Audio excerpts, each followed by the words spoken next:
let me break down the neuroscience behind why your engagement metrics aren't telling you the entire story when it comes to audience building. So there are three systems that govern relationship or trust building inside of our brains: the amygdala, oxytocin, and dopamine.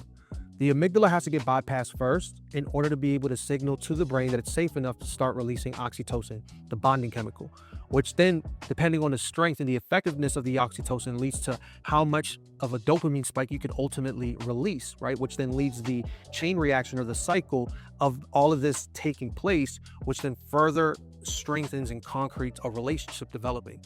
And so when we've been programmed as creators to focus on creating dopamine spiking content, and you know the truth of what's happening in our brains in order to develop a relationship, you then question who is bypassing the amygdala, and who, by bypassing the amygdala, is leading to the release of oxytocin.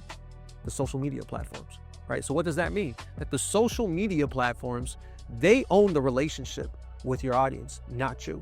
Right. So when you are seeing your engagement metrics, like your hook rates, your hold rates, your 3-second views, all of that, and let's say you're getting great results, fantastic.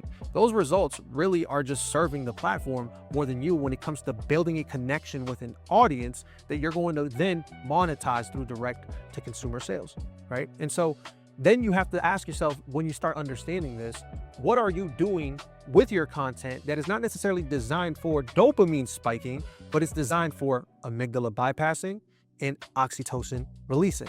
When you start focusing on that, now we're talking about giving yourself a legitimate chance to be able to produce the relationship that you need with an audience in order to convert them to customers at one point in the relationship that they have with you and your brand.